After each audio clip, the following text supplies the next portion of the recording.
Strap yourselves in and hold on tight. This is the Power Movement.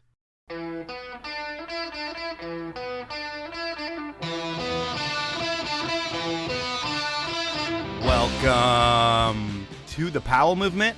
I'm your host, Mike Powell, and this week it's part 2 with Kristen Ulmer. And what you didn't get in part 1, and you really don't get the full picture of in this episode, is Kristen's relationship with fear. Kristen is an expert on the subject. She's written books on it, she works with some of the greatest athletes in the world and focuses on their fear, and that's the last thing I want to hear about. Sure, it's a big part of Kristen's life, but there are plenty of places where you can hear her talk about fear. And I knew Kristen would try to talk about it. So I tried to steer the conversation away from fear whenever possible and focus on Kristen's career. And while fear may have played a role in her career, at the time, it seemed like there was no fear in her life. Kristen sent it. If you listened to episode 1, you know Kristen doesn't have much of a filter, and it gets even better in round 2. Before we get into it, I need to ask you to do a few things for me. First is tell a friend about the show. I'm no former athlete or personality with a built-in audience, so in order for this thing to get bigger and better, I need you to recommend the show to people that would like it. The second thing I want you to do is follow me on Instagram at The Powell Movement. I'm so close to that elusive 10,000 follower mark, and I need you to help me get there. It unlocks some cool features that I'd like to use. Finally, I want to thank the people who make this show happen, my amazing sponsors. They are the 10 Barrel Brewery, Stanley, Peter Glenn Ski and Sports, Rollerblade, and Alpine Vans. Now, let's finish things off with Kristen Ulmer. Hi, Mike. How's it going? Good. How are you? I'm pretty good, thank you. Yeah. Have you had a good couple weeks? It's been okay. I mean, I'm going through some challenging times right now with some stuff, but, it's not as bad as some people, that's for sure. That's good to hear, and I won't pry into your personal difficulties at the moment, although that's sometimes fun to do in a podcast. I'm not going to do it right now. Okay. What I am going to do is turn up my volume a little bit, and I'm there. Now you're in the right spot. And we might overlap a little bit on what we did last time, but I kind of made the notes so we hopefully don't, but there's some things that we missed. So one area that we were talking about in the last podcast was injuries and how the knee eventually took moguls out of the equation. It was like you were on a track that you could do the Olympics maybe at some point, but your knee is at that point, you're not willing to really suffer through what it's going to take to get your knee back to hopefully be able to ski bumps like you used to. And does the ski team do anything to help you out with the injury or your recovery, or is that all on you as well? Well, just to clarify, it wasn't that my knees were a problem. It was more that I had a knee surgery that failed. Yeah. I mean, because my knees didn't hold me back from doing anything except for when I was injured. So I had a knee injury and I had surgery and my surgery failed. So I didn't get re-injured or anything. So I had no ACL. And it needed to be fixed. And it was an Olympic year. And I gave up my spot to somebody else because there's no way I was going to survive and I was going to hurt myself further. So then I had my knee repaired eventually. And, I don't want to give the impression that, my knee wasn't good enough to do mogul skiing, but my knee was good enough to jump off 70-foot cliffs. Like, obviously, they both require a healthy knee. I just didn't have a healthy knee that season. And I had to make a decision. Okay.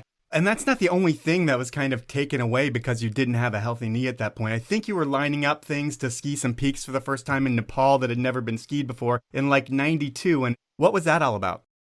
Well, I wanted to get into ski mountaineering and I was just starting to get into climbing and I wasn't sure where to go and do that. And I thought, well, I was kind of naive. I'm like, oh yeah, ski mountaineering. I have to go where there's big mountains. Well, where are there big mountains? In the Himalayas. So I booked a ticket to Nepal. Got a bunch of camping gear, ice climbing gear, ski mountaineering gear, ice axe crampons, a whole kit and caboodle, and flew by myself to Nepal. Get there, and my plan was to just hike around in the Khumbu area by myself and just look for things to climb and ski. And imagine my surprise when I get off the plane and there's somebody standing in the airport with my name on a sign. I'm like, I didn't even know anybody knew I was going there. I had casually mentioned it to a couple people. There was a man there named Mike, and he was from Canada, and he said, hey, one of your sponsors knew that you were going, reached out to me because I was going to be here. How do you feel about sneaking into Tibet and trying to climb and ski Cho-Oyu, which is the 6th highest mountain in the world? I need a partner. And I thought, great, I need a plan. Let's do it. So I didn't really necessarily go over there intending to climb and ski anything specific. What happened is that this guy, Mike, total stranger, met me in the airport, was totally unexpected. And next thing you know, I'm on this wild adventure sneaking into Tibet in the middle of the night over a 20,000-foot pass with this stranger without a permit, without a visa, without anything, to climb and ski the sixth highest mountain in the world with no experience. It was kind of wild. And Mike, oh my gosh, God, we did not get along. We had to be self-sufficient for food for 4 days. I had plenty of food. He brought nothing. It was my understanding at the time that he wanted to do the 4 days without food because he considered himself a very tough Canadian mountain man. And I don't need any stinking food, but I'm carrying a 70-pound pack at altitude, 20,000 feet. No food for 4 days? Are you kidding me? So he ate all my food the first couple days. And then, of course, we had nothing after that. I was so pissed. I'm trying to abridge the story. So next thing you know, we had to go without food for over 2 days at altitude. And it's the only time in my life that I've laid down and wanted to die. I lost 20 pounds in 2 days. Whoa. And I had blood coming out of my ears. I laid down for 5 hours and just prepared to die. Actually, excuse me. No, Mike had blood coming out of his ears. I didn't. And by the time we got there, we were so depleted that Mike was not able to climb the mountain. He was just done. He didn't leave his tent after that. I somehow managed to survive, but I didn't have much energy after that, and we did not succeed in climbing the mountain. So needless to say, I did not get along with Mike. I was pretty upset about that. But it was an interesting experience, and it's a long story, but I don't regret doing it. I had to abandon all my gear and flee for the Nepali border in the middle of a snowstorm, or else we were going to get arrested. It was a pretty wild experience, to say the least. To me, the wild experience is like your time in what you do, given your ski season probably never ends. You've got South America, you've got New Zealand, so there's not really an off season. But when there is time for you to make time to do a trip, you go on these crazy solo travel missions where you'll go mountain biking through Bangladesh, and there's no suspension to bikes, so that's got to be uncomfortable. You hitchhike across Uganda, you walk through the African game parks, you go on this mountain with Mike when you don't know what you're doing at that point. It's like you're still seeking out danger with your vacations. Did it feel like even when you were on vacation, you were risking your life, like all the time? I was a full-blown fear addict. I was skiing all winter, and then in the summer times, I would just go and do these crazy things. I went to Europe. That was the first summer, and I just tried to see how little money I could survive on. $3 a day. I slept in the bushes, in the parks. I hitchhiked everywhere by myself. I'm a woman, this is in the late 80s. And then, hitchhiking around African game parks, rode my bike alone across India, most of the way alone. I had a friend, but she couldn't handle it. It was pretty dangerous. And it was like anything dangerous that you can do, I wanted to do. I've probably hitchhiked in 30 different countries. I've hitchhiked in Islamic countries by myself. I mean, I've done some crazy things. Obviously, all these things can be fun, they can be painful, they can be lonely. And all these years later, like when you start unpacking why you actually did it, you were able to boil it down to it was fear that you were seeking? People get confused by that because their impression of what fear is that awful feeling. When somebody enjoys feeling fear or when they seeks it out, it's kind of like riding a roller coaster. You get excited. It's like a moment where you're just fully present. And then if you're consciously choosing to do something scary versus something scary happening to you, like getting mugged, it's just a pleasurable experience. You feel really alive. People think that people who do extreme sports, they're fearless or they have a death wish. They're so off base on that. No, we have a life wish. It makes us feel really alive. And when you're doing scary things, you never feel more alive than that. Walking in game parks in Africa by myself, or riding my mountain bike through game parks, and you just don't know what's around the next bush, you're going to feel pretty alive. Like, what the hell are you thinking doing that? Like, I want to see a game park. I'm just going to do it on my own. I mean, it's just funny that I get that there is no death wish and that people on the outside, they see the consequences. They don't see the exhilaration of the actual thing that you're doing and just you being in the moment. They only see what can happen. But when you're making that plan of a trip, it's like, I am going to walk through this African game forest where there's lions and all these things can kill me at any moment. And I've got to keep my head on a swivel. That sounds like an awesome trip. I'm going by myself. And I'm going to hitchhike or ride my mountain bike. I want to say it sounds really dumb. And when you have a personality like mine, I mean, it's like an addiction. Heroin is dumb too, but I think this is slightly less dumb than heroin. I was just really wanting to live a very exciting life. I was like a moth to the flame, and the moths, they die, they get burned up by the fire, but it's like they can't help themselves. They just need to do it. That was me. I needed to do scary, dangerous, exciting things. My mother the other day, she's like, oh, it's, you got to be careful. You don't want to get mugged or raped. I'm like, you know what, Mom? And maybe I'm naive in saying this, but people don't rape women like me. They take one look at me and like, I'm going to pick somebody else. Right.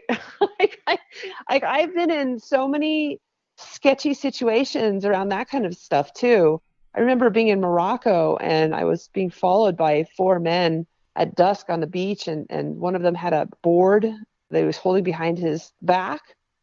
And I turned around. I'm like, what the fuck are you guys doing? Excuse my language. That's all good. And and I'm like, what is this, a board? And I grabbed his arm and I'm like, fuck you. Leave me alone, And they did. So, I mean, I don't recommend that. I was just so filled with piss and vinegar back then. I would never do anything like that now. But it was just something that I needed to do. I had a lot of stuff to work through from my childhood, anger, and I was addicted to fear and excitement. And I was just so addicted to aliveness, and doing crazy things is what made me feel alive. I was so invigorated by that. And I was also picked up hitchhiking in Alaska by a psychopath who threatened to rape, sodomize, and kill me. Jesus. And I was like, fascinating. I just found it fascinating. And so he was a little perplexed that I wasn't cowering, whimpering, scared. And, that's not what he was looking for. And he let me go. But, I know that I'm an anomaly. I know that that was a very strange time for me. I don't pretend to understand it very well, but I'm glad I survived it. I have a lot of cool stories to tell, but I don't tell them because people look at me like I'm crazy. I really can't share the details of my life with people as a fear addict, adrenaline addict, because I don't expect anybody to relate, but that's just who I was when I was younger. And of course, it was the perfect combination, plus being a professional athlete and having the right body type for skiing and all of that to become a professional extreme athlete. But I will say that I was not one of the smart ones that would back down when conditions looked bad.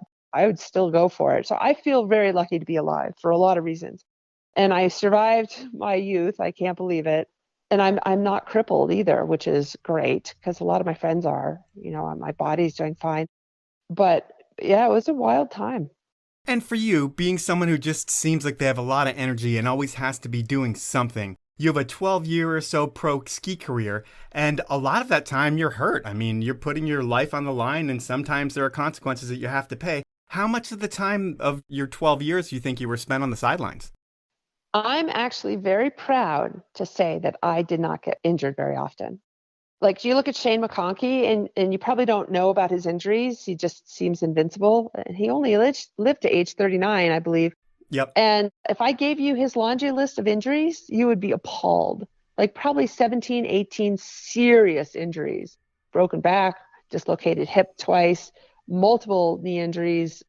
He had injury after injury after injury. I am actually proud to say that I did not have many injuries.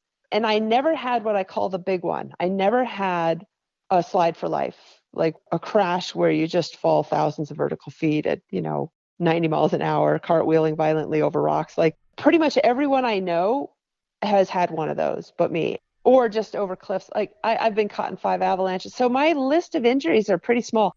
My knee issues, I've had 9 knee surgeries, but I only had 2 injuries.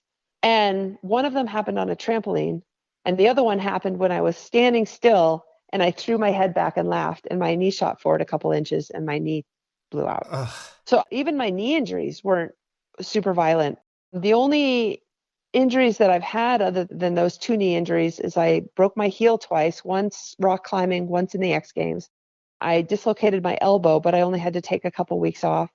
I tore my thumb up, but that was actually because somebody crashed into me. I think that's it. How do you do with the downtime? Because that's a decent list of injuries. I mean, you had 12 years. While you say you don't have a list like Shane, you still have a decent list of injuries. I mean, it's part of the game. But how do you do in the downtime? Does it just drive you crazy when you just have to be sitting and rehabbing and not being able to do all the things you like to do? Because there's almost no way for you to put yourself in the face of danger. Here's the thing that people don't understand about extreme sports athletes, and I'm using that word liberally. We don't use that word anymore, but for lack of a better word, like I talked to Jesse Richmond, who's the best kiteboarder in the world, and he broke both his legs once in a competition. Mm-hmm. And I asked him, was there a part of you that was relieved? And he's like, oh my God, there was. Like our downtime it's kind of a relief. It's like, oh my gosh, I just get to sit on the couch for 6 months. This is awesome. You know? But then you talk to someone like Tanner Hall, who is not even in the prime of his career, although he seems like he's still skiing in the prime of his career. And he'll break, he's done multiples a couple different times between heels and knees. And when he gets hurt, he is freaking out because those are minutes ticking off of his ski career. And he's back in the gym working harder than anybody right away. So I think there are two schools of thought where some people might get relief, but there are some people that just want to have the gas pedal down all the time and the injury kind of hurts them. But that doesn't seem like it was the case for you, and it doesn't sound like you were hurt that whole time. But one thing that you are known for is... Well, to be clear, let me just clarify that. You know, of course, as an athlete, we take physical therapy very seriously because it's still our full-time job. We're getting paid to recover from our injuries. But I didn't really have any downtime. I mean, my list of injuries was pretty minimal, except for having to have all those knee surgeries. But I never really missed a ski season. And every time I did have downtime, I went back to college. Yep. And so, you know, it was wonderful to have a different experience. I'm not Tanner. You know, I can't speak for Tanner, but I definitely didn't want to charge hard around the clock. I love that my sport was a winter sport and that I could have the summers off to do other things. And of course, I did some pretty wild things, but I would not say that everyone's like Tanner. I think mostly people are more like me. They're actually kind of relieved. Okay. And one thing with your knee and, you know, or just with injuries, but more your knee, because it's one that kind of nags and bothers you and you ski through a lot of the pain. Your threshold for pain has to be super high because, like we talked about, the extremes where you got second and you had a blown out knee. And when you were skiing like that, what drove you to put it all on the line when you weren't 100%? Is it just to prove things for women, to show that women can do just what the men can do? Is it to prove that you're the best? What was the reason to push yourself beyond what the body should do when it was hurt? Well, I never saw myself as a woman athlete, and I never felt like I was representing women athletics. Okay. You know, which I think really worked to my advantage because people took me, I hate to say it this way, but more seriously. Like I was just trying to be the best athlete, period. For me, it was just a personal quest. I was very competitive, but I wasn't competitive against other people. I would say I was competitive against men, but not any one individual man, just whoever I was skiing with that moment. But it was very playful. And my internal dialogue, it was not external, would be like, oh yeah, that was cool. Watch this, you know, and I'd try to outdo them. So for me, what it felt like was just radical self-expression. You know, I wasn't really thinking about other people's perception of me. I was definitely trying to show off and impress people, but it was an internal competition. It was an internal, like, radical self-expression.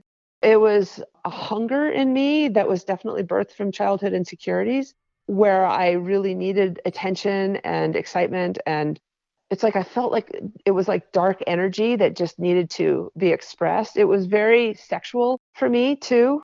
You know, I'm all around about the second chakra. Like, it was really cool. It was so expressive and fun. And I had the best time traveling the world with these people. And I just fed off their energy. And I was definitely into showing off a lot too. But it was an internal experience versus an external. It's time for my first sponsor break, and the 10 Barrel Brewery has done so much for action sports since they started brewing the Northwest's best beer in 2006. But what they've just done is truly game-changing. They've introduced a new German-inspired Pilsner to their lineup, and while Profuse Juice used to be my favorite, I love this Pilsner and will be drinking a lot of it this summer. It's light, refreshing, crisp, clean, and it has an aftertaste that I can't quite put my finger on, but it reminds me of drinking beer in my 20s, and that's awesome. It's tasty, it's nostalgic, and it's what you should try next time you're at the store. You can find out more about 10 Barrel, their events, their athletes, and the all-new Pilsner over at 10barrel.com. My next sponsor is Alpine Vans. They're the brand that Cody Townsend trusted to build his vehicle for his 50 project. And you're going to see a lot of that this fall. And you know why Cody went with Alpine? Because they produce the highest quality builds out there, and they get it. They know the features needed to live comfortable without sacrificing anything because they know the adventure life firsthand. From living at the ski resort to bike trips to surfing, Alpine knows what it takes to make your vehicle more than that. They make it your functional home. Even with the electronics shortage right now, Alpine has an inventory of 8 vehicles ready to turn into your dream adventure mobile. You could have one in your driveway in 90 days. To start the process, head on over to alpinevans.com and check out their impressive quote builder, which asks you the right questions to make sure your build is both what you need and what you want. So change your life and change your adventure. Head on over to Alpine Vans. My final sponsor is Stanley. And if you aren't ready for your camping, hiking, and general outdoor adventure needs yet, it's time to get on it. And you and yours deserve the best stuff out there. And Stanley has been setting the industry standard of innovation and quality and getting you out there since 1913. By listening to the Powell Movement, you're going to get the best deal you'll find on all Stanley products anywhere. It's through this podcast. I'll get you 30% off everything Stanley. All you need to do is head on over to stanley1913.com, go shopping, and use the code drinkfast. That's all one word, all lowercase at checkout, and you'll get that deal. Spend over $100 and I'll throw in a limited edition Powell Movement beanie. So please support the folks at Stanley and make sure you're dialed in for the summer. Those are my sponsors. Now let's jump back into the podcast. It's funny because you say you're into showing off, but when we talked last time, you also said that you weren't really into the Tahoe scene. It was a little bit more Hollywood. And I think Utah was probably a little bit more tame where you didn't have to show off all the time because that's kind of what happened in Squaw, it seemed like. What was your day-to-day life like in Utah? Who did you ski with? Who was that crew?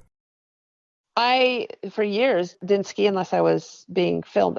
There were whole years, like probably a whole decade that went by that I didn't take a single turn that it wasn't either judged, filmed, photographed, or coached. I didn't really ski for fun. I was just working all the time. Yeah, it sounds and like the reason why the reason why I didn't want to be in Tahoe is because I didn't want to jump off cliffs when I wasn't being filmed. And that's the scene there. If you go skiing, let's say it's not a sunny day and you're out there and these guys are on, charging hard, doing dangerous stuff every single day. Yep. Underneath the chairlift, all of that. I did not want to do that kind of skiing unless I was being filmed or photographed. And I think that's the reason why I had fewer injuries. Shane, it didn't matter. He would just be out there jumping off stuff no matter what. Hard pack days. That's why he was injured all the time. Not all of his injuries were captured on film. All of my dangerous crashes were captured on film because I wouldn't do dangerous things unless there was a camera crew there. So I was very prudent. I saw this as a business. And that's why I didn't want to be in Squaw Valley. And the other thing is, on the down days, like even though I lived in Utah, I didn't really ski that much in Utah. I was constantly on the road. You know, in the early season, I was doing appearances for my sponsors or doing photo shoots for ad catalogs. Once the snow got good, I was spending at least a month out of every year in Europe. I was spending at least a month every year in Alaska. So I really didn't ski that much in Utah. And people assume that I know the Utah backcountry really well because I was really into ski mountaineering, backcountry skiing. But most of my ski mountaineering, backcountry skiing, I wasn't doing it in Utah, even though that's where I lived. Yeah, I mean, it sounds different than most people where, you know, some people just have that froth where they need to be skiing every day. And it seems like you didn't need that. You realized it was a job and you were doing that stuff and you're constantly on the road. You're constantly traveling. And you say you spend a month in Alaska every year and you're part of that early group who's pioneering the big mountains in Alaska. And do you guys think about safety at all back then? We did. The first time most of us ever owned an avalanche transceiver, we bought them the day before we headed to Alaska for the first time. Right. You know, and we had to educate ourselves that way. And we're up there in Alaska in the early 90s, and there's no guides. We weren't being guided. We would just get in a helicopter and we'd fly around, and one of us would be the alpha and say, oh, what do you think of that? Let's go there. And most of what we were doing were hover landings. I would say in the 90s, 90% of the heli landings were hover landings, which are totally illegal. Hover landings is where you just like have a skid in and the helicopter's in full power while we're exiting the helicopter because there's no place to land. When they tow in, kind of? Yeah, the towing in. And so we're just unloading the baskets ourselves and figuring out the routes. None of us have radios. One time I was out there with Tom Day, we were filming just the two of us. I'm hiking all day. I probably hiked like 7,000, 8,000 vertical feet while he filmed me. And at the end of the day, I've long since run out of food and water. And it's getting dark, and we try to make our way back to the plane. We're going to get a ride back home from the plane. And the plane takes off. And we want to take off without us. We're like, no, the sun's going down. And I didn't know which way was up. And fortunately, Tom did. He's like, well, let's go down this gully. And it was like flat, and it was getting set up. And there were probably hibernating bears that were waking up right about then. It was like, we go down this thing, and we're hoping the plane's down there. The plane's not down there. And it's getting darker by the moment. Meanwhile, the heli pilots back at the St. Lodge eating dinner, and one of our sponsors was there, a rep from Solomon, and he said, hey, Chet, Tom and Kristen are still out there. And Chet's eating dinner. He's like, fuck them. They didn't bring a radio. So he gave them, I think, $100 to go and get us. Jeez. So Chet went out to get us, and he found us. I mean, we were we were going to walk back. It was like, I want to remember it was 12 miles back to town. And I was just exhausted. I'd been hiking all day. No food, no water for, probably at 8 hours at this point. So we're flying back, and of course, Doug Coombs was with a whole group of people. They were out there. They're trying to make their way back to the road. Like, none of us had any kind of bivy equipment, or I don't even think I had a headlamp. It was crazy. It was wild. It was so wild back then. Do you realize, like, with the people that you're filming with and that whole crew that's going to Alaska, that what you guys are doing then is game-changing, or do you figure that out after the footage makes it out? Oh, no, we knew. We're like, I can't believe that this is America. I can't believe that we're getting away with this. Like, it's only a matter of time before authorities come in and shut us down. Like, this is so insane. We couldn't believe the stuff we were getting away with back then. It is, to this day, one of the highlights of my life is pioneering the Chugach via heli and plane in the 90s. It was the wild, wild west. And it's not like, oh, you think, yeah, but back then there weren't lawyers and it wasn't like it is. No, trust me. There were lawyers. It was like it was today. It was a very litigious country. And here we are up there in America, in rural Alaska, getting away with this stuff. We couldn't believe it. It was crazy. Back then, that was the cool thing that was going on in skiing, but everything else, skiing was super lame, it seemed like, especially when you got in the game. When did you start paying attention to, like, what the industry was, and when did you realize that you guys needed to change it to make it cool again? Because snowboarding, it seemed to take over right at the beginning of when you had started skiing. Well, skiing was never not cool. Snowboarding, it's easier to get into it. It takes you 10 years before you don't look like a dork skiing, where you can look cool snowboarding after about 2 days. So I understand it. And the learning curve is a lot faster. So that's really appealing to kids too. I never really felt like skiing wasn't cool though. Well, snowboarding was more counterculture and just kind of had that edge that skiing didn't have. Like, if you were to take the skiers that could have been snowboarders at the time, it would be like the Brad Holmes and Glenn Plake and that kind of fringe guy who really had an attitude. Those guys were like what snowboarders seemed to gravitate towards, at least those kind of people. Yes. And in the scene up in Alaska, keep in mind, there's no tourists going up there like you have today. There's no like Joe Blows who just love skiing and are badass skiers up there. It's only pros that are up there. Yeah. For like 10 years. And there's the skiers and then there's the snowboarders. And we kind of didn't really hang out with each other, but we had respect for each other. I remember going to a lot of the snowboarding parties. I remember one day on a down day up in Alaska, I went and hung out with a bunch of snowboarders and we shot guns off and they were doing the stupidest things. They were all drunk and they would have some guy out in the field holding up a tray and they'd be shooting at the tray. And I'm thinking, this is stupid. So it's...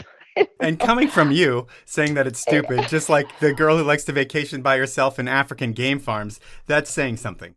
Yeah, but this was different. And here's the one thing about me. I had a reputation for being wild and crazy. And you usually associate that kind of thing with also being into drugs and alcohol.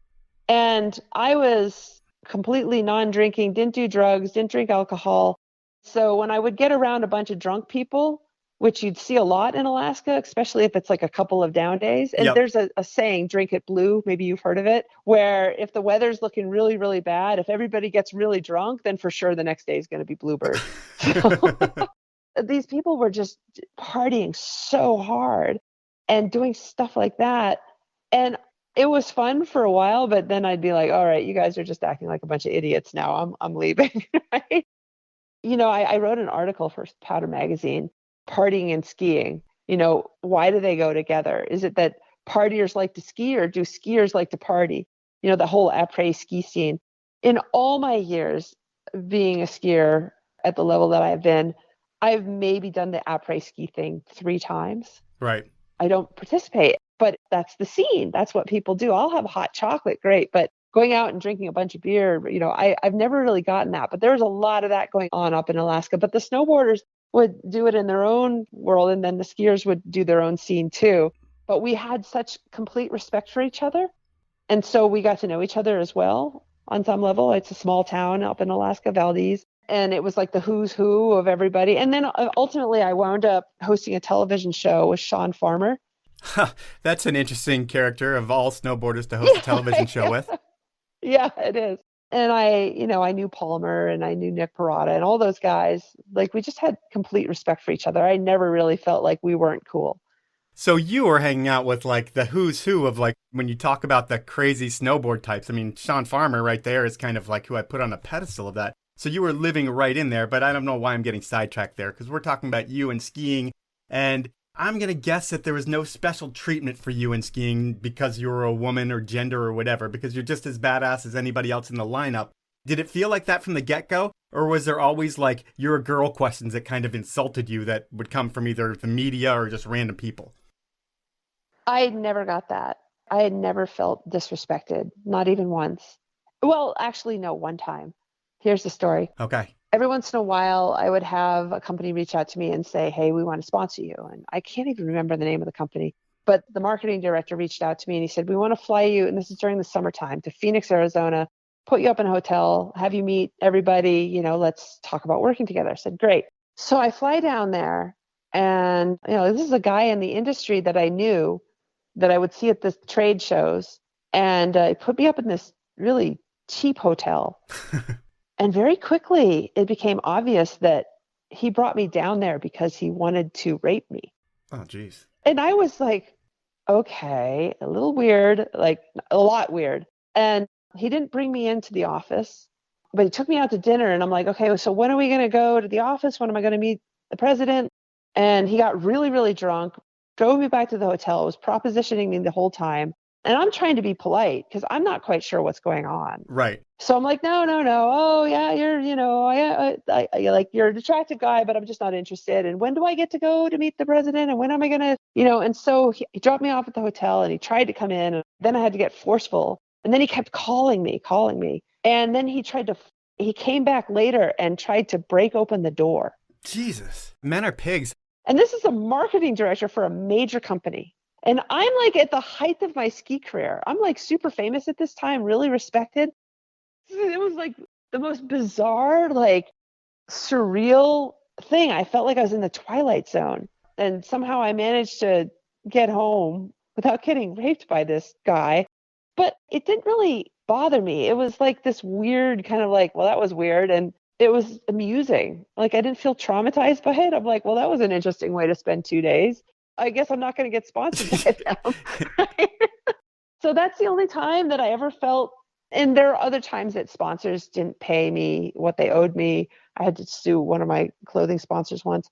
But I think that that's things that men go through. I never, ever felt disrespected as a woman, ever. I felt like I had more opportunities because I was a woman. I felt like I made more money and I had more interest because I was a woman, especially because I didn't promote myself as a woman. There were other girls that were like, you don't have any women. They would use that card to try and guilt people into sponsoring them. That never went over well. I won't name names, but there were a lot of women and they really struggled. It definitely was a man's world and you were a woman in a man's world and you got a lot of press for it, mainstream press too. I saw one shoot that you did with Scott Schmidt in San Francisco where it looked like Scott was dressed, how Scott would dress in some North Face stuff, but they had you dress in, I won't say sexy clothing, but they had you dress in like a nicer dress than what Scott was wearing. Was that a fish out of water experience for you at a shoot like that? They didn't make me wear that. I called them up and I said, do I have permission and budget to go out and buy myself a pretty dress to wear for this photo shoot? And they said, sure. And I went and bought this red velvet dress. So that was my choice. Okay. I made a decision early on, a conscious decision, like right before my first interview. Like everybody has many personas. Like even talking to you and doing this interview, I immediately go back into the persona of who I was back in the day, which was like this aggressive, somewhat masculine, badass, like outspoken, smart, on point, opinionated, says crazy things coming out of my mouth, and sexy. Like that's what I decided to be back then, consciously. And am I that person in regular life? Not necessarily. In my regular life, I'm more soft and feminine and more considerate of other people. I'm more curious about what they have to say versus me wanting to tell people what my opinions of things are. It's just that's who I decided to be in the ski industry. And it really worked for me athletically to be that persona. And then also in the interviews. But that dress choice for that article was mine. Okay. And I know that Quitty Quit, what is her first name? Sierra. Sierra Quitty Quit. I know she went skiing in a bikini. Nobody made her ski in a bikini. This is just a few years ago. She gets so much shit online for that. Yeah, she got so much shit. Like, get over it. Like, if she wants to ski in a bikini, what's wrong with that? Women are beautiful and she has an amazing body. And if she wants to be sexual, great. I mean, Kent Kreitler was oozing sexuality, and that helped his brand too. You also then have to have the skiing to back it up. But if you're a sexual person and if you like to show off your body, then so be it. If a guy goes skiing with his shirt off, are people going to give him shit about it? I thought that was ridiculous. But it wasn't my style to ski in a bikini. That's not me. Or even with my hair down or in sunglasses or kissing at the camera. That's not me either. But I was and am a beautiful woman. It definitely helped my brand. And I really liked being acknowledged for that. Okay. And then when we talk about gender and we talked about Kent being sexy and you using your looks as well because you can, I hate to put gender into the equation, but when you look at a guy at your level and yourself, are you able to make more money than the guy, or is the guy going to make more money than you every time? Given you're a unique situation where I think you took advantage of being a woman and were able to run with it a lot more than a lot of other women were. So there might have been more dollars coming your way. But like with you and Kent, say, or someone on the same level, were you able to make more than them because you were a woman? Probably. And I was also really good at marketing. It's a game. I saw it as a profession. And it was interesting, especially in Canada, there was this big thing about not wanting to, quote, sell out. Like when you're a professional skier, like the whole dirtbag couch surfing, being willing to jump off the cliffs even when there's no cameras there, like that is seen as just core, raw, mountain people. And if you become what it means to be selling out is that you're skiing for money. You're only jumping off cliffs when there's cameras around. You're trying to sell your sexuality too. The game was to try to get more and more opportunities. You cannot go to the next level of skiing unless you have those opportunities, unless you're really rich and can pay for them, which I wasn't. Like being the best skier at a ski resort is one thing, but if you want to go to the next level, you have to go to Europe. You have to go to Alaska. And that stuff costs money. So what's going to get you that opportunity to go and take your skiing to the next level? Well, I took advantage certainly of being a female, but I, again, wasn't promoting myself as a female. Like I definitely was very aware of the fact that, okay, they have 100 guys that are ready to go on this trip and only one girl. They're going to pick the one girl and then they're going to choose their favorite 3 guys. Yep. So, I had a lot more opportunities because of that. I also had a lot more opportunities because I was pretty and I was sexy and I said interesting things in the interviews. That's huge. Because these sports are very subjective. Like you have to promote yourself as a brand, see this as a business. And if you don't say interesting things in the interview, you also lose opportunities. For sure. It's like, oh, are we going to take Kristen to go heli skiing in Alaska? Well, she doesn't really have much to offer except for her skiing. But if you're outrageous and you say things that make people laugh or you say things that are controversial, they're like, oh my gosh, we got to take her. Right? Yeah. Because you're a lot more fun too. You got to be fun. I have a girlfriend who is very famous ski mountaineer. Nobody invites her on the expeditions because they don't like her personality. It's like you have to be the complete package to get more and more opportunities so that you can improve your skiing to the next level. And so the more opportunities I had, the more I left the other girls behind that didn't have those opportunities because they didn't want to, quote, sell out. I mean, it was a game. And I got invited on pretty much any trip. Plus, I also would write articles. I could host television shows. Like, I remember one time I'm like, I want to go skiing in Sweden. And I had people fighting for the right to pay for my trip. Because you're going to write an article about it and have so much content come back that they just know that if you Right. go, you're a one-stop shop for media. Yep. And I was going to bring it and it was going to be exciting. It got to the point where my name was on the cover of Skiing Magazine, every other issue for years. And they said they got more letters to the editor about my articles than all the other writers combined. And so having the whole package just in many ways made me a better and better skier just because I had more and more and more opportunities.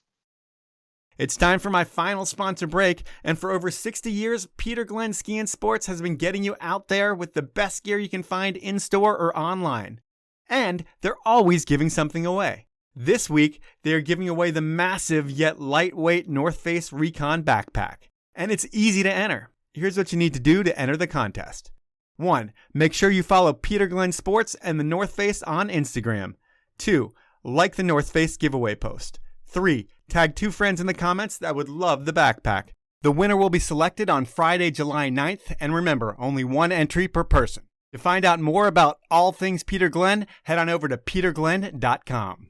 My final sponsor is Rollerblade, and if you're a skier and you don't skate, you're missing out on the best crossover tool ever invented. Inline skates not only keep your legs in ski shape, they're one of the best full-body workouts this side of swimming. They also don't require the car rack or shipping fees of a bike, and they're so much better on your knees compared to running. And it's more like skiing, meaning it's really fun. To get yourself in ski shape, or to stay in it, check out the free Skate to Ski app in the App Store. It'll have you skating all summer and ready for ski season when the snow starts falling. To find out more about the app and all things inline skates, head on over to rollerblade.com. Those are my sponsors. Now let's jump back into the podcast. In the years for you, you kind of unlocked the level of skiing where the opportunities became you didn't have to compete anymore. It's like you started doing well in contests. People saw that you were able to do that. You had the articles, you had photos in magazines. And from there on, for the rest of your career, given you can compete wherever you want, but you've unlocked the level of being able to film. And was that the goal, to just be able to travel the world and seeing the best places in the world that you could possibly ski? Yes, and I believe it's still true today. There's those big mountain extreme competitions, free skiing competitions.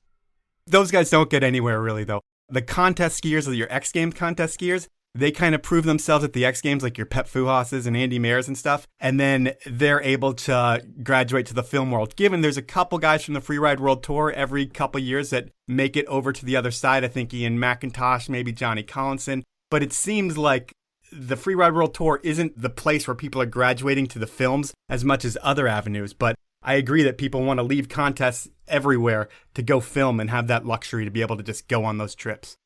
Yes. During my era, my reign of terror, my 12 years where I was considered the best, there is a woman that's saying, oh, I was world champion. There's a couple women that claim world champion status during that time of big mountain extreme skiing, but I wasn't competing. You know, like they were competing, but I was filming. And so it was my experience back then that people competed in order to get to the point where they would eventually not have to compete anymore so they could film. Like the A-listers film movies. And then there's everybody else competes to try to get to the point where they can film movies. I don't know if that's still the case. I suspect it is. It is. Everybody wants to film. And if they can get their sponsors to give budget to the movie companies, they would spend their whole career filming and they wouldn't worry about anything else, from what I've seen. And here's what else was different during my era. Right now, I talk to professional athletes that are big time right now in the same genre as I was. They're making not even close to the amount of money that I can't speak for other, like Shane or Kent or Doug Coombs. I don't know what money they were making back then, but I was making more money in the 90s than they're making now.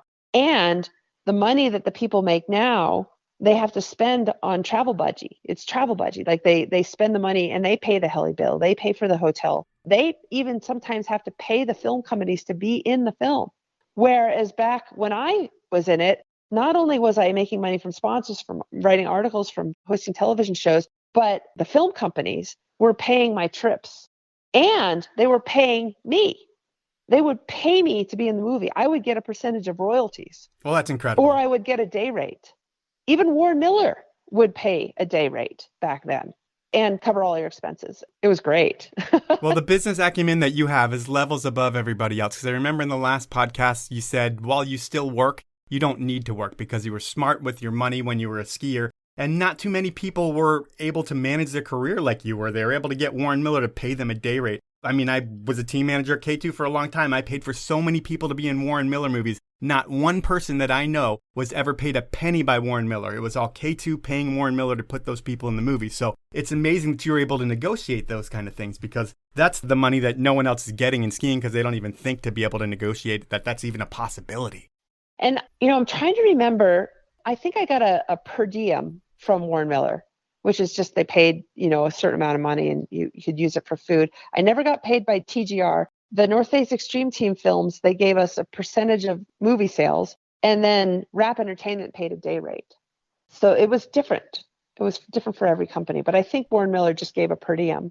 And I think that's all changed today. I don't think anybody gets anything but exposure from the movies and the sponsors buy into the movies. But with you, the beauty of your ski career in movies is you've skied with everyone. And I don't know if you've skied with all of these people, but they've all been in movies that you've been, from like Schmidt to Alberto Tomba to Gordy Pfeiffer, Micah Black, J.P. O'Clair, McConkey, just so many different people. And when you think of the best skier that you saw with your own eyes, who were they? Unquestionably, Shane McConkey is the best skier that ever lived because he could do it all at a high level. Like he could race at a world-class level. He could compete in moguls at a world-class level. He could do a big air competition, a half-pipe competition. He could do big mountain. He could do it all. And most people are just very specialized. Like you take a racer who has an Olympic gold medal and you put them in powder and they don't know what the heck is up. Put them in a mogul field, they look like intermediate skiers. These are very different sports, but Shane could do it all. And that's very rare to find. He was so talented. I don't think anybody would argue that the best skier in the world that ever lived wasn't Shane McConkey. I put him in the argument. He's usually not in my top three, unfortunately. As much as I love that guy and thought he was an amazing skier, he doesn't make the top three when I look at every aspect of it. But you know what? Who am I? I'm just a dude who has a podcast, and it doesn't even matter. Who's your top three? Let me know. I think Candide Thovax would be number one, based on style, based on competition, and he's done everything. No one can touch him when it comes to contests. He oozes style. Can he race or compete in moguls? Moguls, I'll bet. Moguls, yes. I don't think he ever raced. I think he was a competitor in moguls in those early mogul days.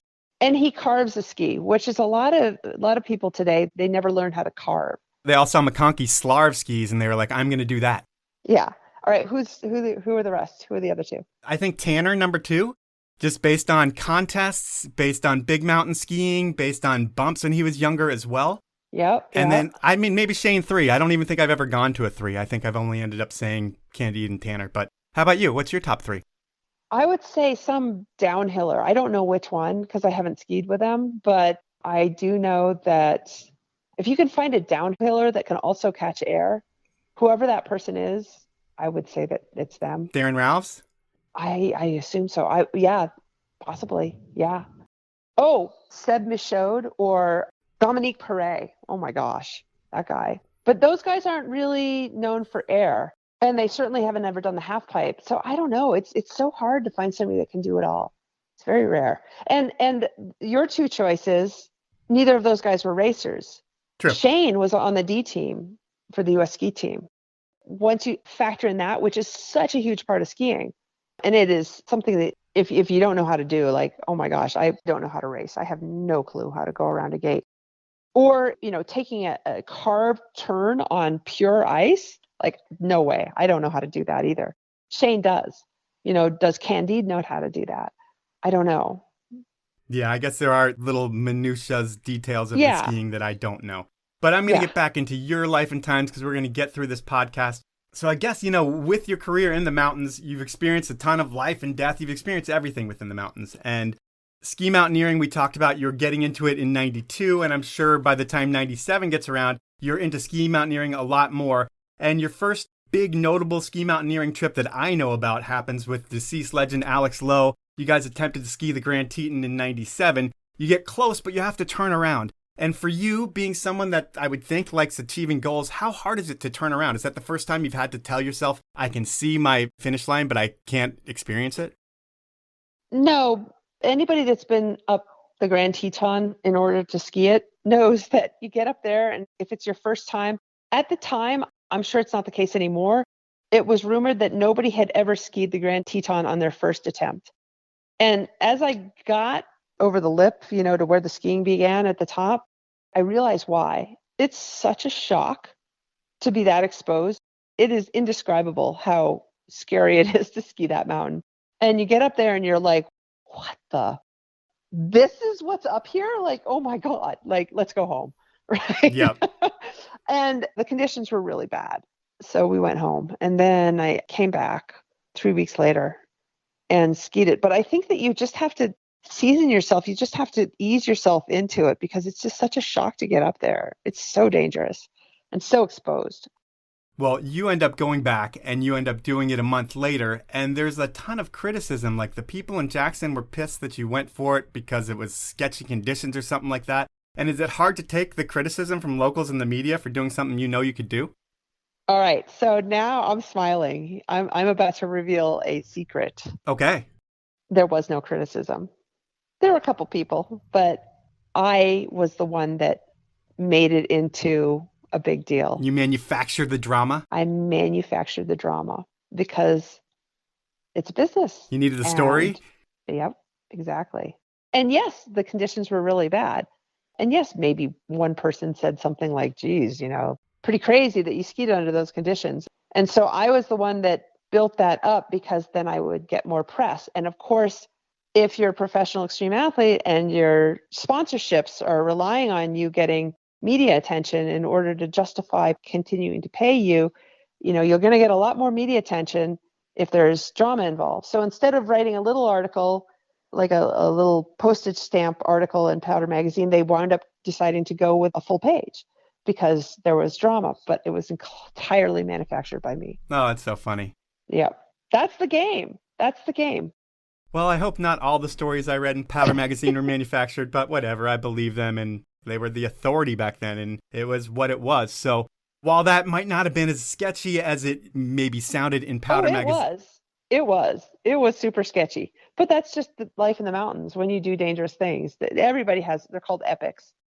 And you've had like 15 near-death experiences, I believe. You said 5 avalanches you've been in, but 15 near-death experiences. Is this where you actually are like, I'm going to die right here? 50, not 15, 50. I've had over 50. Oh, crap. Near-death experiences. Yeah.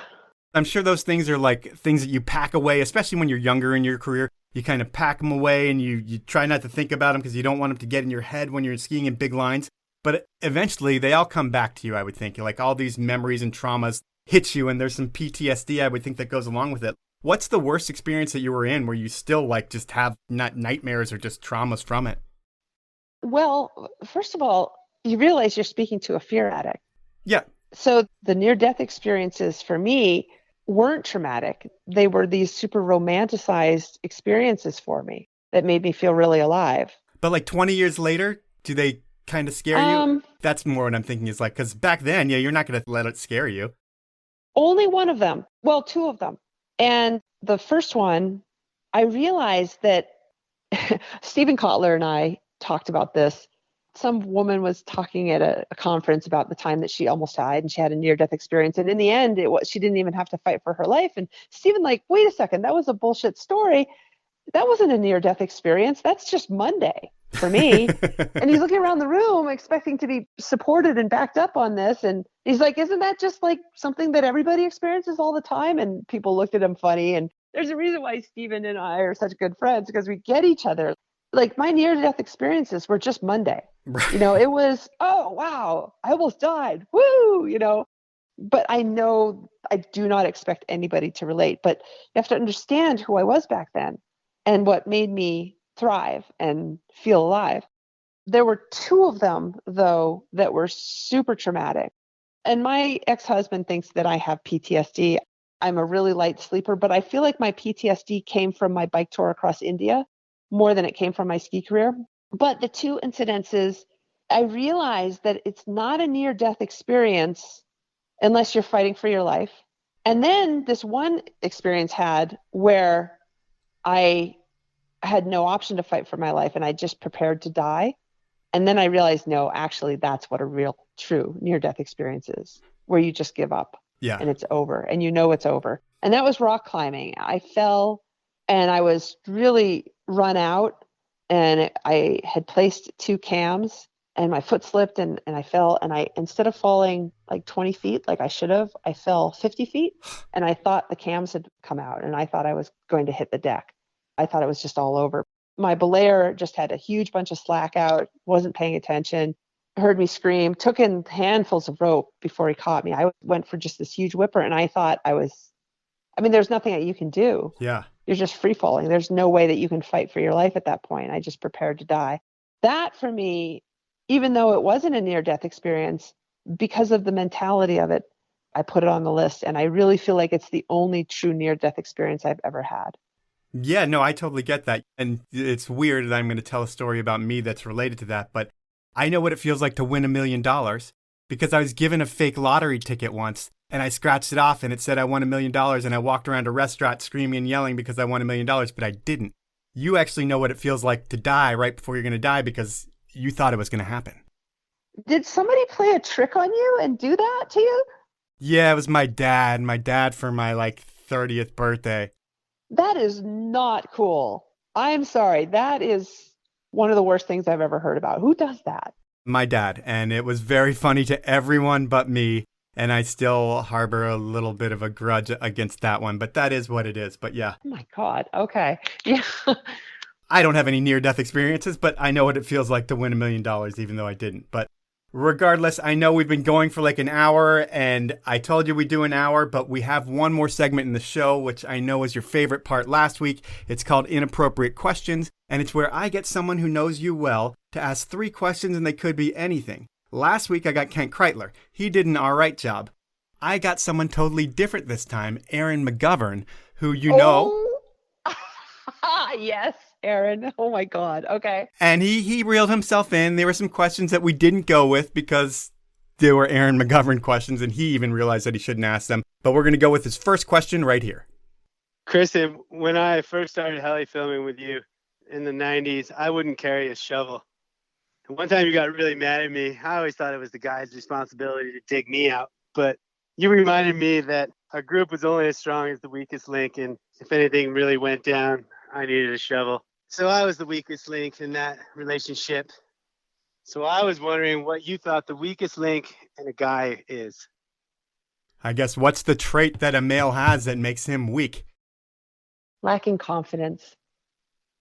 I one time dated a man when I went through a phase where I wanted to have a baby. And so I picked a man that would make a good baby daddy. And we dated for 9 months. And then he asked me to marry him. I said yes. And the next day we were skiing at Snowbird. It was a whiteout. He's a really good skier. And he couldn't find me. I waited for him, and he knows the mountain. And I just figured we'd meet back at the tram. And we wound up running into each other halfway down the mountain. And he skis up to me and he started screaming at me, "God damn it, Kristen, don't you ever leave me like that again. I had no idea where you were." And I realized that this person that I was about to get married to and have a baby with, I wasn't pregnant yet, thank God, was just a very, very insecure man who just needed me for support and couldn't take care of himself and didn't have the confidence that I so respect in people, not just men, but people. And I broke up with him on the spot, and I haven't seen him since. Holy crap. Yep. That's amazing. All right. Yep. Good question, Aaron. Oh my gosh. All right, we're going to go with question number 2. Kristen, once you told me the best place to meet a friend is in the family bathrooms at the airport when you're on a quick layover. I was wondering, when was the last time you had sex at the airport? Oh my God. Oh, Aaron. Just for the record, Aaron and I have never had sex with each other, nor have I had sex with Kent. I actually made a real point not to sleep with other professional skiers during my ski career. Micah Black being the exception. Anyway, boy, I have only had sex in the airport bathroom twice. One happened in the 90s, one happened in the early 00s. So it's been over 20 years. And boy, I really need to change that. All right. Well, the family changing room is the spot. And I've never done that at the airport, but maybe I'll have to change that if I can. I'll have to talk to my wife and she will tell me no, but that's just what happens. Let's go with question number 3. Kristen, what is the most inappropriate thing you've ever done at Burning Man? My gosh. I've been to Burning Man 17 years. The most inappropriate thing I've ever done. I mean, there's nothing inappropriate at Burning Man. I know what it was. My husband and I, the flames went out on the Scorpion, and we had this huge flamethrower that was so rinky-dink, and we didn't build it. It could explode at any moment. Like, it was not safe at all. And on the Scorpion, we had 6 in line to the British throne, several A-lister Hollywood celebrities, several famous billionaires.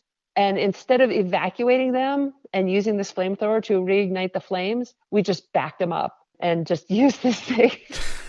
And it shot 100-foot, it was ear splitting. We said, cover your ears, right? And it like stops your heart. It's so loud. And we used this 100-foot flamethrower with everybody backed up to ignite the flame effects. And if the thing had blown up, it would have affected the world's economy, and we would have been like the worst human beings in the history of the world. We would have been blamed for everybody's death. I mean, it would have been a really bad situation. It was remarkably inappropriate.